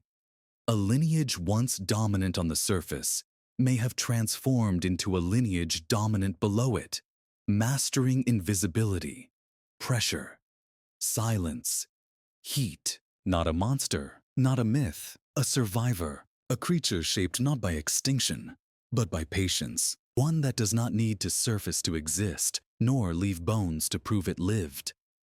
One that may feel our presence, but chooses not to let us feel its. And if such a serpent still drifts in the deep corridors of the Amazon basin, its existence marks not the continuation of Titanoboa, but the emergence of something entirely new, something evolution wrote in darkness, line by line, without witnesses, something that has been preparing, in silence, for a world that is changing again, warming again, drawing the deep and the surface closer than they have been in millions of years. There are mysteries that refuse to resolve themselves, not because the evidence is missing, but because the world seems determined to speak only in half-truths.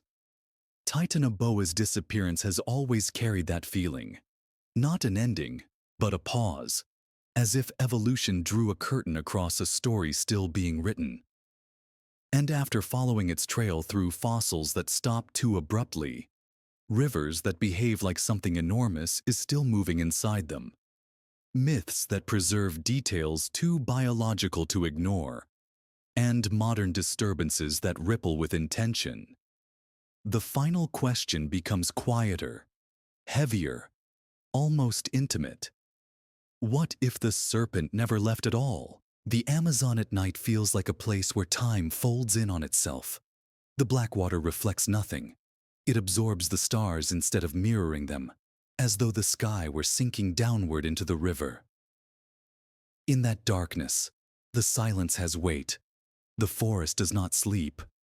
It listens. And if someone waits long enough beside the water, letting the night settle into their bones, there comes a moment when the surface stills too perfectly, when the insects pause as if sensing a vibration the human ear cannot hear. In that moment, the difference between imagination and memory blurs. Something moves far below, not loudly, not dramatically, but with the slow authority of a presence that has lived here longer than the forest itself. It is easy to think of Titanoboa as a creature that belonged to a world lost in the Paleocene. Giant turtles, ancient crocodilians, steaming swamps heavy with heat. But the deeper the trail leads, the more unnatural its extinction appears. No transitional species, no gradual decline, no ecological collapse, just a silence that feels curated. As if the serpent did not disappear from the world, but from our ability to record it. As if it stepped into a different chapter of the earth, one written in darkness and pressure where fossils cannot form. The deep river systems beneath the Amazon have always been places the map refuses to hold still. Caverns collapse and reopen. Warm pockets drift like slow breath. Entire conduits shift beneath layers of sediment so thick that even sonar falters. These are not environments where stories would be preserved. They are environments where stories would survive. Evolution thrives in shadow when the surface becomes loud. And over millions of years, the creatures that learn to become silence itself are the ones that endure. Perhaps what remains of Titanoboa is not a creature waiting to be discovered, but a lineage that perfected the art of never being seen. A serpent that once ruled the swamps might now rule absence, a presence measured not by body but by effect. The sudden stillness of a flooded forest, the vanished fish in a deep trench, the warm pulse of water rising through cold current, the pressure wave that lifts a riverbank without breaking it. These are the footprints of something that does not announce itself, something that moves with the patience of deep time. Even the myths feel less like inventions and more like fragments of observation passed through the centuries. River mothers, underground serpents, boundary guardians, spirits that coil beneath the world and rise only when provoked. These stories linger not because they are beautiful, but because they resonate with something the land refuses to forget. Memory becomes metaphor when language fails, and the oldest metaphors often point towards something real. Perhaps the serpent learned long ago that survival requires choosing the hidden line between worlds, the line where water becomes darkness, where pressure becomes refuge, where evolution can continue unwatched. If a creature adapted to heat and shadow has spent millions of years perfecting that retreat, then encounters would not come as sightings, but as consequences.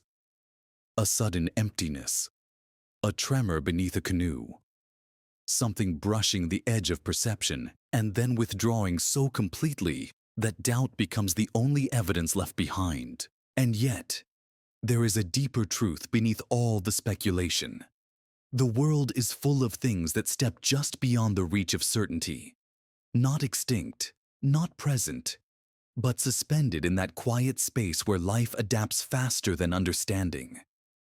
Titanoboa may be one of them. Or perhaps the lineage became something stranger, something less recognizable, shaped by pressure and silence into a form that owes more to the deep earth than to the fossil it once left behind. What matters is not whether a giant serpent still coils beneath the Amazon. What matters is what its possibility reveals about the stories we tell ourselves. That we understand the past, that we have mapped the world, that extinction is final, that the dark holds nothing but emptiness. But the river does not agree. The river has its own language. And sometimes, in the stillness between breaths, that language says, not everything that leaves the surface is gone. Not everything that disappears has died. Some things simply choose deeper places. Some things prefer to be forgotten. Some things continue whether we witness them or not. And so the serpent remains. Maybe not as Titanoboa, maybe not as myth, but as a quiet reminder that the world still keeps secrets vast enough to swallow certainty whole. The story does not close. It drifts downward, out of sight, into the black water where time stretches and memory thickens. And if something enormous still slides through those submerged corridors, moving slowly as stone yet alive as heat, then it belongs to a realm where human eyes cannot follow. A realm where endings are illusions. A realm where the serpent never left.